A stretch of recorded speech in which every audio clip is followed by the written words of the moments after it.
Avengers Infinity War is days away from being released in theaters, and if you're scrambling to watch all the Marvel movies before April 27th, don't, because this video will get you up to speed with everything you need to know about Avengers Infinity War. Hey guys, my name is Jobi-Wan and welcome to the channel in a galaxy far, far away.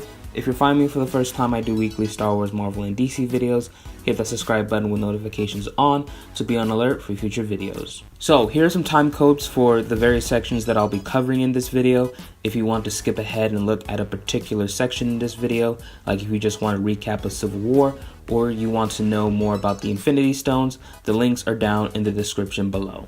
So Avengers Infinity War takes place 2 to 3 years after Captain America's Civil War. If you remember, the government wanted to place the Avengers in check after their several mishaps in New York, Washington DC, Lagos, and Sokovia. Tony was on the side of being put in check and Steve wasn't. He didn't like the idea of being governed by people with agendas. If we sign this, we surrender our right to choose. Bucky, formerly known as the assassin, the Winter Soldier, and Steve's best friend, was framed for a bombing at the UN by Baron Zemo, the antagonist of the movie. Also in the bombing, T'Chaka, the king of Wakanda, is killed, which made T'Challa his son, and the current Black Panther, the next king. Steve tries to protect Bucky before he gets caught. He's branded as a fugitive. Steve forms his own team so they can get to Siberia because they believe that Zemo is trying to bring back the other Winter Soldiers. Tony intercepts them and they have this massive fight at the airport. Also, Tony recruits Peter Parker, aka Spider-Man, and Rhodes, Tony's best friend and also known as War Machine, is injured after the Vision fired a laser beam that was intended to hit Falcon, but Falcon dodged it and it hit Rhodey instead. Steve and Bucky make it to Siberia, however the rest of his team is captured. Tony learns that Zemo was behind the bombing and comes to Siberia by himself to help Steve and Bucky. While there, they learn that Zemo never intended on reviving the Winter Soldiers, and instead he wanted to show video footage of Bucky killing Tony's parents when he was still a mind-controlled assassin under Hydra's thumb. Tony learns that Steve knew that Bucky killed his parents, and now there's a fight between Cap, Bucky, and Iron Man. Iron Man loses, and at the end, Steve drops his shield as a sign that he's done being Captain America. Afterwards, Steve sends Tony a phone and tells him that if he ever needs him, he'll be there. In addition to that, Steve rescues Falcon, Hawkeye, Scarlet Witch, and Ant-Man, and takes Bucky to Wakanda, where T'Challa and his people will work to get Bucky's Winter Soldier programming out of his body. Not only will this movie feature the Avengers, but also other characters that have been introduced in the MCU so far, such as the Guardians of the Galaxy, a group of former outlaws and misfits for hire who have saved the galaxy twice. The team consists of Peter Quill, aka Star-Lord, a half-human, half-celestial who was abducted from Earth in 1988 at a young age. His captor, Yondu, was instructed by Quill's father, Ego, a celestial who was an actual living planet, to bring Peter to him so that he could enact his treacherous plan, which was to combine with every planet in the known universe and become one. Yondu, who knew what Ego was up to, decided to keep Quill to protect him and instead used him in his thieving missions because he could climb into small places. Well, once I figured out what happened to them other kids, I wasn't just gonna hand you over. You said you were gonna eat me. That was being funny. Not to me! Gamora is the adoptive daughter of Thanos. Her entire race was wiped out by Thanos. She is a former assassin, but she will not hesitate to do what must be done. Drax is a former criminal whose wife and daughter were killed by Ronan the Accuser, the villain of the first Guardians movie. He vowed to have Ronan killed, but after Ronan was defeated, he declared that Thanos is the real cause for his family's death because Ronan was a lackey of Thanos. Rocket is a former genetically enhanced criminal. Whatever you do, do not call him a raccoon. Hey, that's how eyesight works, you stupid raccoon. Don't call me a raccoon! I'm sorry. I took it too far. I meant trash panda. Is that better? His partner Groot is a tree-like individual who only says 3 words. I am Groot. Uh-huh. I am Groot. That's right. I am Groot. No! Which means many different things. The Groot in the first movie actually died, and when he was reborn, it was actually his son. In Guardians 2, he was a child or a baby, but in Infinity War, he will be a teenager. Mantis was a former servant to Ego, Peter's father. She has the ability to read people's emotions and also manipulate a person's emotions. She can make people go to sleep, feel scared, or happy. An ally/enemy of the Guardians is Nebula, Gamora's adoptive sister and another adoptive daughter of Thanos. After trying to kill her sister and fighting side by side against Ego, the two came to a mutual agreement. However, Nebula left in an attempt to kill Thanos on her own. Peter Parker is a high school student who has the ability to climb up walls and shoot webs from his web shooters. He fights crime as Spider-Man, and he has tried to prove to Tony that he can be an Avenger. After defeating the Vulture, he's given the offer to join the Avengers, and he's also given a brand new suit called the Iron Spider. Peter then declines the offer to join the Avengers and the suit and states that he'd rather look out for the little guy. Somebody's gotta look out for the little guy, right? You turning me down? Stephen Strange was a neurosurgeon, and after a nearly fatal car accident, his hands became crippled. He went on a journey to Kamar-Taj where he believed he could find the solution to fix his hands. He came across the masters of the mystic arts and decided to learn the ways of magic in an effort to learn how to cure his hands. Teach me. After stopping Caecilius, he decided to become the leader of the Masters of the Mystic Arts so that he could protect Earth from interdimensional threats. Scott Lang, aka Ant-Man, was a former criminal who turned his life around after being recruited by physicist and founder of Pym Technologies Hank Pym in an effort to stop Darren Cross, aka Yellow Jacket. Cross wanted to sell the Pym particles, a special particle developed by Hank Pym himself that can increase or decrease objects in size to Hydra, and it was up to Scott, Hank, and his daughter Hope to stop Cross. In the end, Scott defeats Cross and Hank decides to improve the Wasp suit for Hope.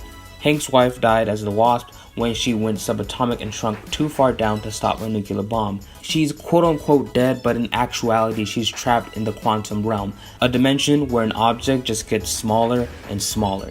T'Challa, the king of Wakanda, defeated Eric Killmonger from achieving his villainous plan to send vibranium weapons to the Wakandan spies or war dogs and arming them so that they can fight back against the oppressors of the world. Wakanda, a technologically advanced nation in Africa, kept their weapons and technology a secret from the world since the birth of their nation.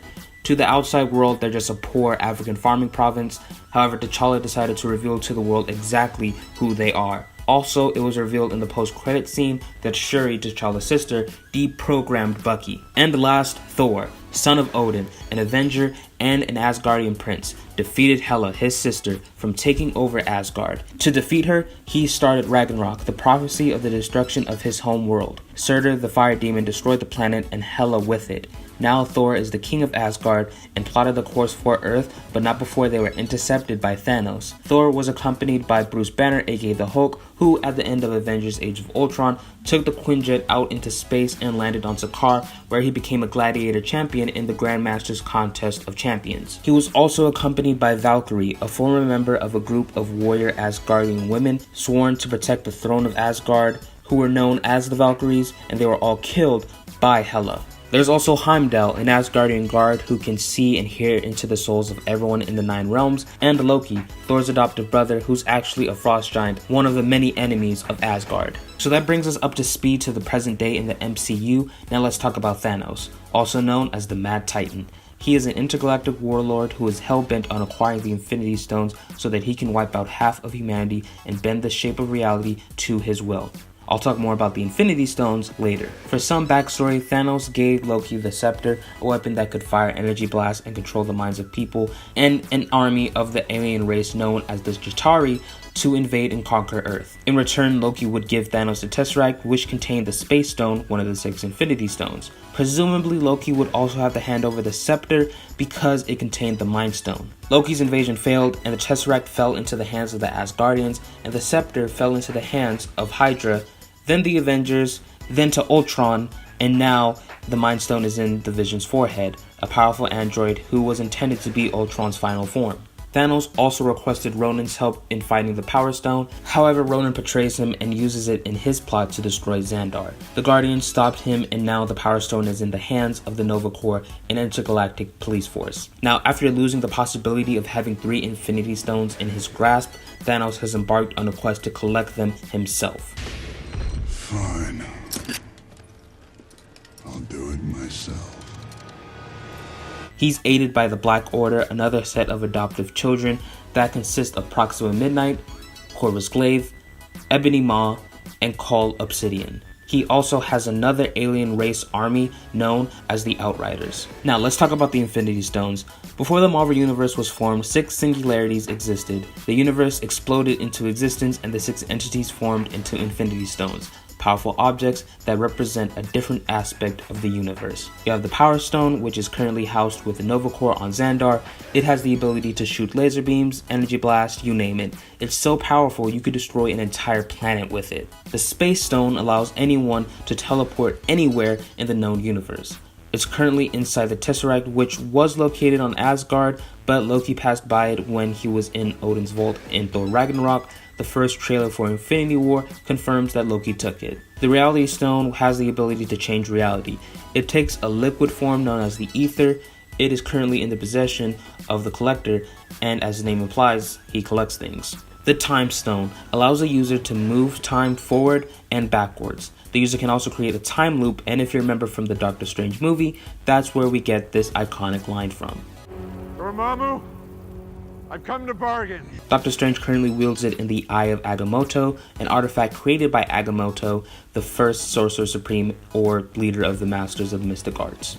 The Mind Stone has the ability to control minds, shoot energy beams, and telepathy and telekinesis. Vision currently wields the Mind Stone, and it is the main source of his powers.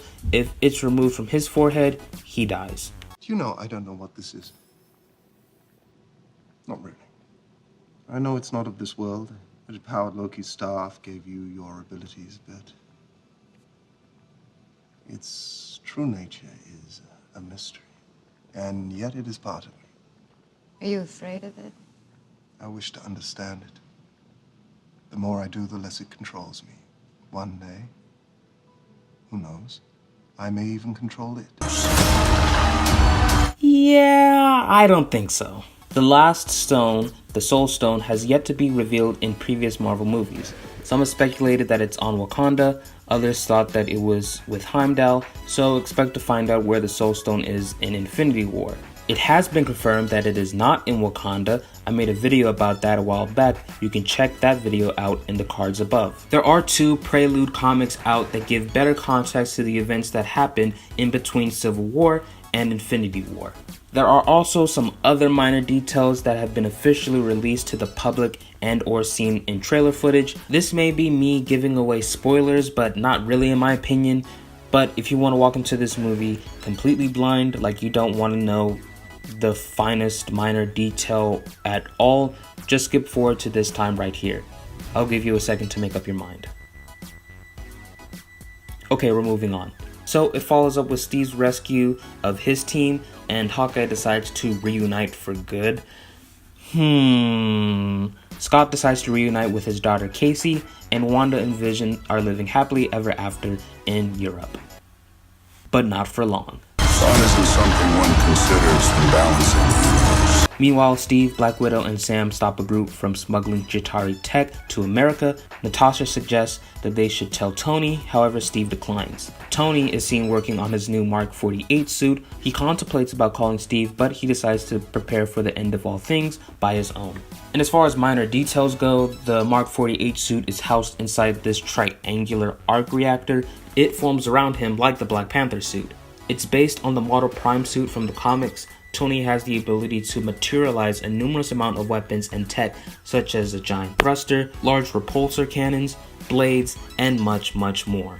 Bucky will be known as White Wolf, and Steve will not be known as Captain America. I'm sure some people in the movie will refer to him as Cap, but he is inspired / based on Nomad from the comics, Steve's other alter ego that he donned on himself for some time. Basically, Cap became disillusioned by the American government. He later found out that a high-ranking US government official was the leader of the Secret Empire, a terrorist organization, which is similar to the Winter Soldier when it was revealed that S.H.I.E.L.D. has been compromised by Hydra. In regards to if he will call himself Nomad, I don't know. The Russo brothers said that he wouldn't. He would just embody the spirit of the Nomad character. However, they did post this picture on their Instagram page not too long ago, seemingly confirming that Steve will be known as Nomad. Bruce is said to have a story arc in Infinity War that actually started in Ragnarok and will end in Avengers 4.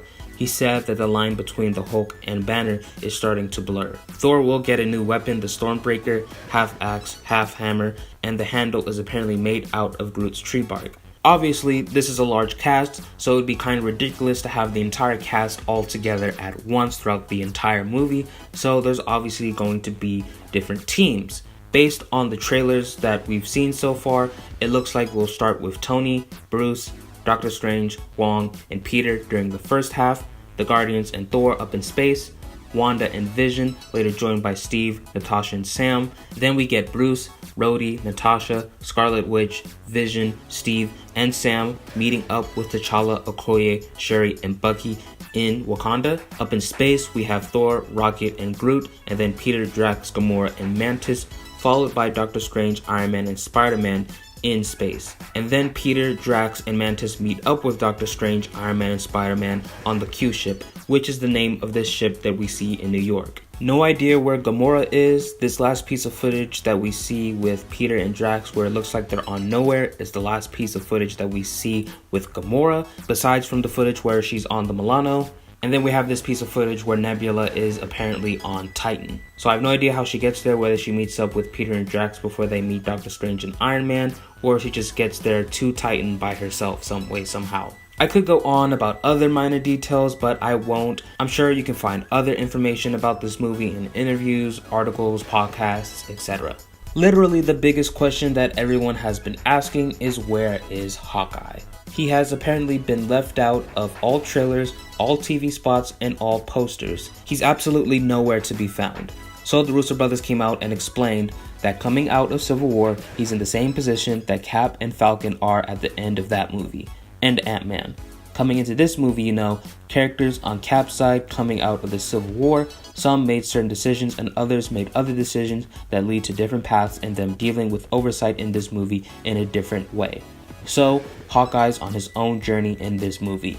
And personally, I have no idea what the hell that even means, but I'm guessing that Hawkeye has a somewhat major role in Infinity War, but it's not a major role. It's a very low-key major role, if that makes sense. But I could be wrong. Let's just wait till the movie comes out. But it has been revealed that characters in the sideline of this movie will be the forefront of Avengers 4. So expect to see Hawkeye, the Wasp, Ant-Man, all other characters that are placed on the sidelines in the forefront for Avengers 4. This movie has been teased to feature major character deaths. Speaking of characters, there's a lot more characters that are set to appear, and to list all of them and explain them would take forever. And as always, expect a Stan Lee cameo and a post-credit scene or two. You all know the drill, it's been 10 years, there's always something at the end, whether it's a really cool post-credit scene that teases a future character / plot line in the MCU, or a funny one that mocks fans for waiting so long for something really cool or something that was a waste of time. So, just tell your friends, tell the people next to you in the theater, let everyone know that there is a post-credit scene, and if they do get up, just let them know that they will be ridiculed and shamed for the rest of their miserable lives as the people who got up and left during Infinity War. Unless they have to go use the restroom and they're coming back, or they just have to leave to avoid traffic. All valid reasons for getting up at the end of the movie. Now, if you're planning on watching all the Marvel movies before Infinity War, you could watch all the Marvel movies from Iron Man to Black Panther and watch Infinity War whenever you're caught up. However, if you're impatient when it comes to movies and want to see it opening weekend to avoid spoilers on the internet, like myself, here is a viewing package of all the essential Marvel movies you need to watch to understand at least 90% of the plot of Infinity War. I can't confirm that by skipping several movies you won't miss anything. There might be a reference in there from The Incredible Hulk, but because you didn't see The Incredible Hulk, you have no idea what they're talking about. And trust me, there's probably not going to be a reference to The Incredible Hulk. So the essential viewing package includes The Avengers, Captain America the Winter Soldier, Guardians of the Galaxy, Avengers Age of Ultron, Ant-Man, Captain America Civil War, Doctor Strange, Guardians of the Galaxy Volume 2, Spider-Man Homecoming, Thor Ragnarok, and Black Panther. If I wanted to condense this list down even more, it would be Captain America Civil War, Guardians of the Galaxy Volume 2, Thor Ragnarok, and Black Panther. Those 4 films best explain the current situation of the Marvel Universe. The Avengers are fractured, Wakanda's open to the entire world, Asgard is destroyed, as well as explains the current roster of the Guardians, which isn't any different from the first movie. Mantis is on the team now, and Nebula is on like good terms with Gamora. The longer list introduces the secondary characters like Bucky, Ant-Man, Doctor Strange, Spider-Man, etc. They help establish those characters, and then it also tells a much longer narrative of how far the Avengers have come. The formation of the Avengers, Age of Ultron, Tony wants to wrap the world in a suit of armor, Sokovia happens, which leads to the Sokovian Accords, Civil War, and then the individual standalone movies for the secondary characters. So if you aren't an avid Marvel fan, or you haven't seen a Marvel movie in a long time, or you just haven't seen a Marvel film at all, but really want to see Infinity War opening weekend, I would suggest the first list. If you are an avid Marvel fan and you just want like a quick refresher course, I suggest the first list. And of course, you can add any film into that list if you feel like it. Like if you want to add the first Guardians film or Winter Soldier in the shorter list, or the first Iron Man and Captain America film in the longer list, it's up to you. You pick and choose. You could even choose The Incredible Hulk and Thor the Dark World. It's your choice. So that's it for this video, but here's my question for you guys. Are you excited for Avengers Infinity War? Leave your thoughts down in the comments below, and be sure to subscribe for my Infinity War review videos. Also, leave any questions you have about the MCU that I may have skipped or glossed over in the comments too. I'll try to clarify as much as possible. Give this video a thumbs up if you liked it, and other than that, my name is Jobi-Wan Kenobi. May the Force be with you, and have a marvelous day from the LA to the DC. Do you know, I don't know what this is. Not really. Are you afraid of it? I wish to understand it. The more I do, the less it controls me. One day, who knows, I may even control it.